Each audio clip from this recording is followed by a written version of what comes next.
warahmatullahi wabarakatuh. Alhamdulillahilladzi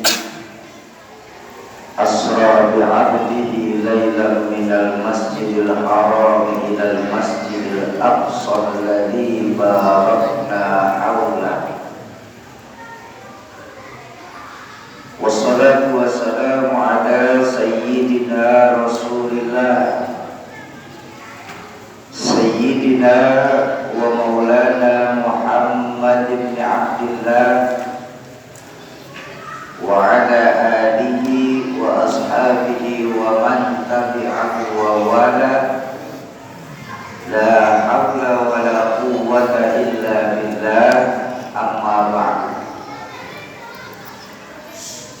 Yang saya muliakan para alim ulama, para masyayikh, para asatiz dan ustazat, para hujjaj, para sepuh dan bini sepuh yang ada di OKI Jakabaring, wabil khusus guru-guru saya Al-Mukarram Ustaz Baizul Syah, Al-Mukarram Ustaz Haji Hashim, Ketua Panitia Peringatan Isra dan Mi'raj Masjid Babus Salam Al-Mukarram Ustaz Muryadin Abdo, Ketua Majelis Taklim Masjid Babus Salam Al-Mukarramah Ustazah Ayu Munawwarah, Ketua Perjalanan Komunitas Riau Sumsel Mengaji Al-Mukarram Ustaz Heri. Mudah-mudahan Allah panjangkan usia guru-guru kita dalam ketaatan kepada Allah Subhanahu wa Ta'ala. Yang saya hormati para tokoh-tokoh masyarakat, tokoh-tokoh kepemudaan, segenap DKM Masjid Babus Salam, bapak-bapak dan ibu-ibu, jamaah ma'asyiral muslimin dan muslimat yang saya cintai. Alhamdulillah, malam hari ini adalah safari ke-8 perjalanan kami dari komunitas Riau Mengaji dalam rangka mengumpulkan 1 juta Al-Quran untuk diwakafkan. Sekaligus malam hari ini peringatan Isra dan Mi'raj baginda Nabi besar Muhammad sallallahu alaihi wasallam. Yang namanya agama tentu ada hal-hal yang bisa dinalarkan, tapi juga banyak hal-hal yang tidak dapat dinalarkan. Kalau dalam agama semua bisa dilogikakan, itu bukan agama, apa? Ilmu pengetahuan. Sebentar, porsinya agak kurang.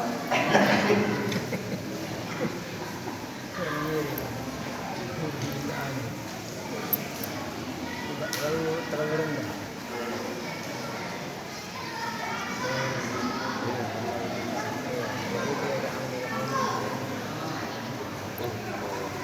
Sampai mana saya barusan?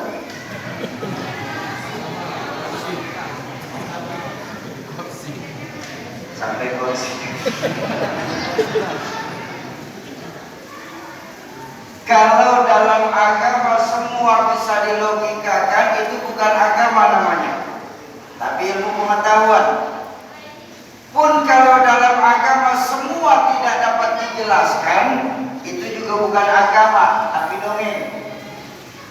Yang namanya agama ada hal-hal yang bisa dijelaskan, tapi juga banyak hal-hal yang tidak dapat dijelaskan.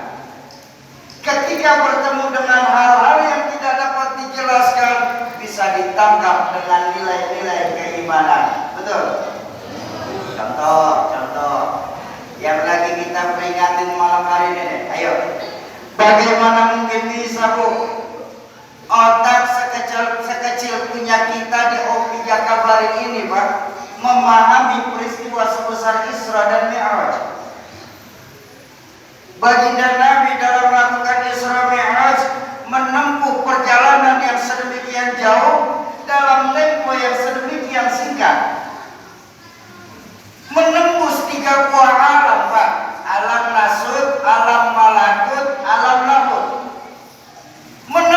tiga buah alam hanya dalam sepertiga malam terakhir.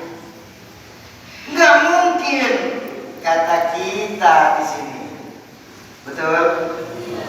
Impossible menurut ilmuwan barat.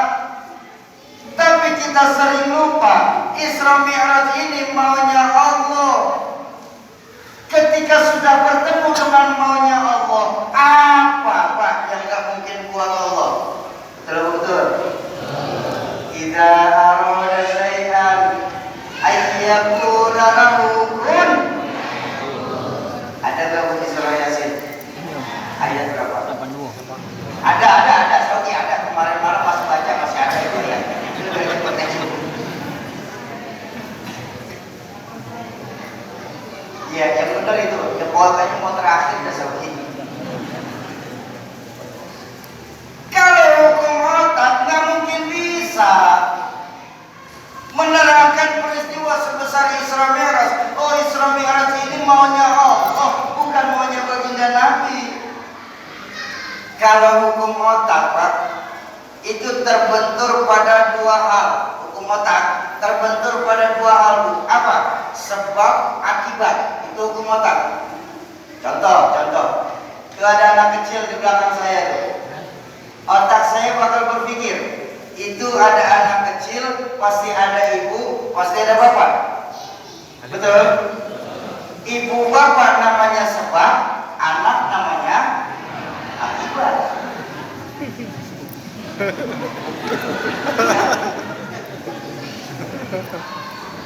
Ini Maryam ganti bapak. Kan berkat kerjasama yang baik antara ibu sama bapak, maka keluar anak.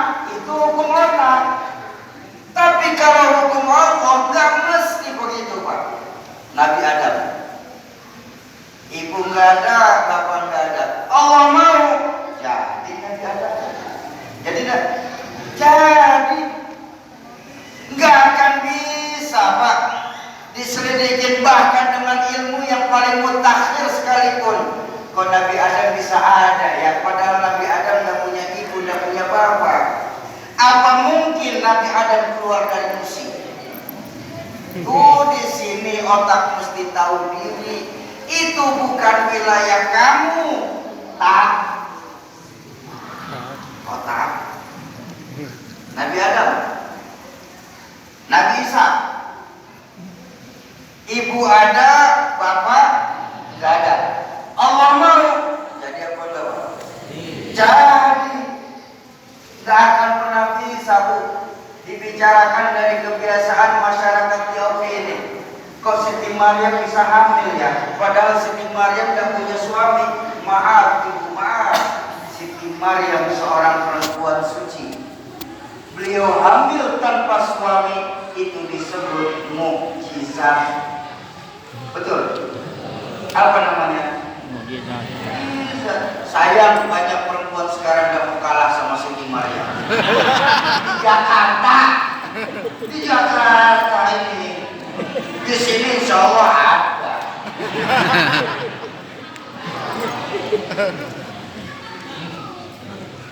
Lalu apa yang bisa kita ambil hikmah dari peringatan Isra Mi'raj malam hari ini? Nah, Isra Mi'raj merupakan kado yang diberikan Allah kepada baginda Rasul. Sebelum diberangkatkan Isra Mi'raj, itu baginda Nabi ditempa dan diuji terus-menerus. Bahkan tahun-tahun sebelum melakukan Isra Mi'raj itu disebut Amul Husni, tahun kesedihan. Kenapa? Karena sebelum Isra Mi'raj itu paman tercintanya baginda Nabi yang membela baginda Nabi untuk berdakwah meninggal dunia, Abu Thalib. Setelah itu tidak lama kemudian istri tercintanya yang menemani baginda Nabi berdakwah meninggal dunia, Sayyidatuna Khadijatul Kubra. Kemudian baginda Nabi dakwah dalam kesendirian, lolos, dikasihlah hadiah ini, kegembiraan buat baginda Nabi untuk menghadap dan naik ke hadapan Allah di Arsy, ya Bu ya. Jadi ini buah kegembiraan yang diberikan Allah kepada baginda Nabi, ya Bu. Apaan? Nah, dalam rangka mengisi kebahagiaan pada malam hari ini, saya pun hanya ingin menyampaikan satu buah hadis baginda Rasul yang berisi tentang kebahagiaan. Jadi Bapak Ibu, malam hari ini saya tidak ngomong panjang lebar, cukup satu hadis saja Pak. Mudah-mudahan 15 menit selesai. Sudah dipotong pembukaan 10 menit, sisa 5 menit lagi. Iya. Memang ngaji di Bagus Salam sampai jam berapa Pak? Jam 2 pagi. Jam 2 pagi Pak. Baru jam setengah 10, masih 4 jam setengah. Ibu sanggup? Sanggup? Pak, 4 jam setengah kuat.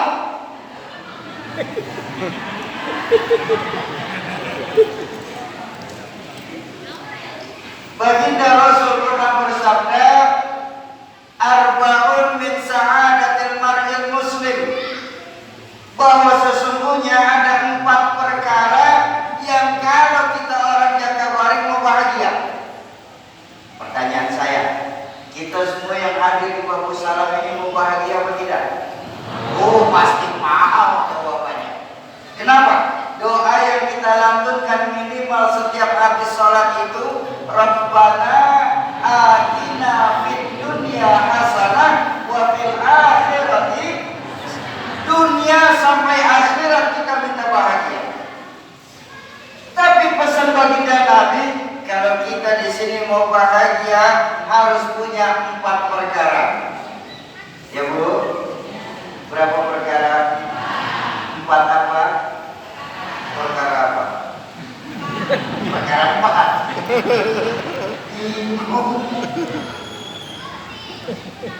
Pertama, kalau kita mau bahagia, pesan baginda Nabi itu apa? Kita di sini harus punya baitun wasi', punya rumah yang bagus asal besar. Bagus asal besar. Emang saya salah? Ya. Ibu punya rumah bagus besar, bahagia apa tidak? Tapi di mana Bapak Ibu rumah kita sesungguhnya? Ternyata rumah kita adanya di hati loh. Kenapa? Betapapun besar rumah kita, miliaran kita punya uang, hektaran kita punya tanah, tapi kalau hati kita kecil, sempit rasanya itu rumah. Berapa banyak kita punya kawan tinggal di perumahan-perumahan mewah, yang tinggal di sana terkena yang namanya penyakit broken home, penyakit gak betah di rumah. Artinya apa? Istri kemana, suami kemana, anak kemana. Betul? Tapi kita tengoklah tetangga-tetangga kita di samping masjid ini, rumah kontrak, hidup alhamdulillah pas-pasan, masuk golongan makmur, rumah aja masuk mur. Makmur. Tapi maaf Bapak Ibu, karena saudara-saudara kita itu punya hati yang luas, besar rasanya itu rumah. Di rumah antara suami, istri, dan anak masih bisa bercanda bareng. Di rumah masih ada yang mengaji Al-Quran. Di rumah masih bisa sholat tahajud berjamaah. Di rumah masih ada yang membaca sholawat. Besar rasanya itu rumah. Betul? Nah, ini yang celaka, sudah rumah kontrak, hati sempit. Kiamat namanya. Itu terkena 2 penyakit Pak. Susah melihat orang senang, sama senang melihat orang susah. Itu orang kalau kena penyakit ini, sama gemuk jauh. Benar-benar Pak. Melihat orang senang susah, melihat orang susah senang.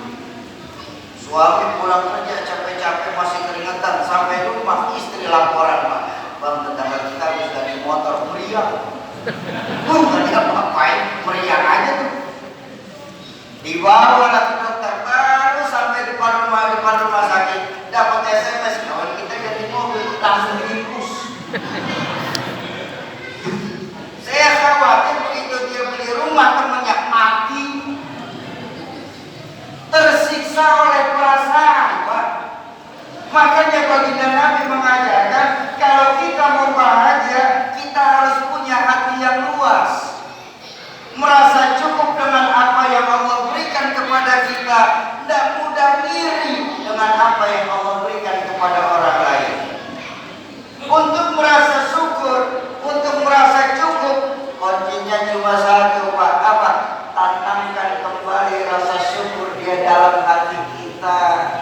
Ya Bu, orang tua saya dulu pernah ngajarin begini Pak. Ada dua amal yang nilai pahala sama timbangan dosa Allah nggak kasih tahu. Tapi maaf Pak, kita di OPD sering kena Pak diamali di dalam menyepelekannya.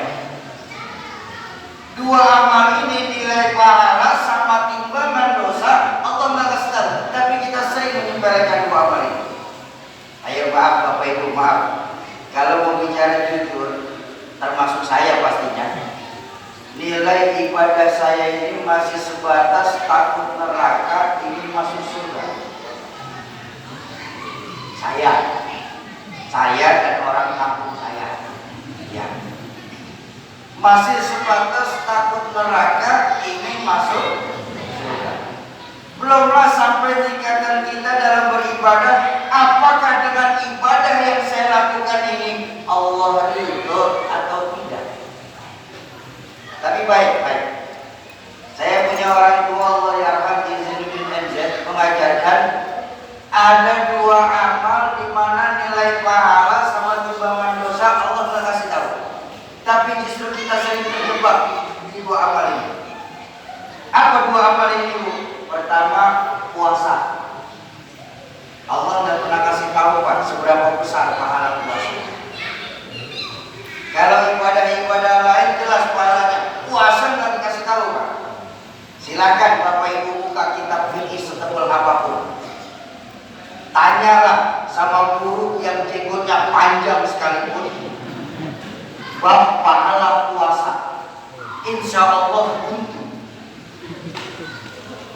Kenapa? Allah berfirman, Asyamu li wa ana ajzi. Puasa itu untukku kata Allah, dan aku yang akan membalasnya. Ada nggak Allah bicarakan timbangan pahala? Enggak ada. Ibadah-ibadah lain jelas Pak timbangan pahalanya. Sholat berjamaah itu jelas pahalanya. Apa pahala sholat berjamaah Pak? 27 kali lebih baik daripada sholat sendiri. Makanya kita mau sholat masuk babu salam ini mendirikan jamaah. Betul? Sedekah, jelas juga sedekahnya apa? Man jaa bil hasanah falahu asyru amsalihha. Siapa yang berbuat satu kebaikan, Allah akan gandakan 10 kali lipat. Makanya kita mau sedekah, mau santunin yatim, mau itu santunin janda-janda tua. Udah gak usah disantunin, udah banyak hewannya.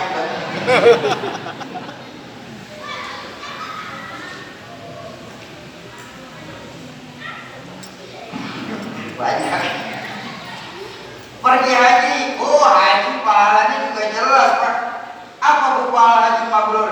Laisa jazaa'un illa jannah. Tidak ada yang namanya pahala haji mabrur balasannya kecuali surga. Jelas pahalanya. Makanya kita mau keluar keluarganya. Kita mau tinggalkan keluarga ke Indonesia. Buat apa? Pergi ke tanah suci. Kenapa? Pahalanya surga. Tapi puasa Allah nggak kasih tahu seberapa besar pahala puasa. Makanya sudah dibaca sama baginda Nabi lebih dari 14 abad yang lalu. Sayang jangan lari-lari ya nak. Nanti jatuh nak.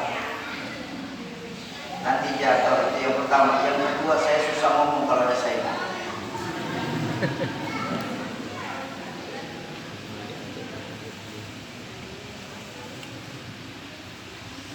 Makanya baginda Nabi dalam satu riwayat Pak, itu beliau sudah memperingatkan. Apa sabda beliau itu? Kam min so'imin. Berapa banyak nanti ketika umat melakukan puasa itu cuma sebatas menahan lapar dan hausnya saja. Artinya apa Bu? Puasa sih puasa, tapi ngomongin orang jalan terus. Bukan di sini, bukan. Di sini nggak ada Pak, di sini. Yang cuma ngomongin orang nggak ada di sini.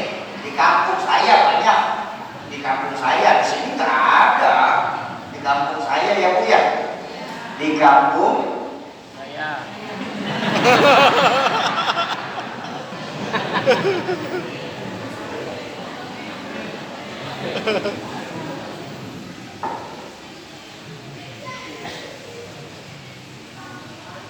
Makanya ulama-ulama sepakat bahwa puasa ini disebut ibadah sirriyah, ibadah rahasia. Insya Allah sebulan lagi kalau kita panjang umur ketemu nih Pak.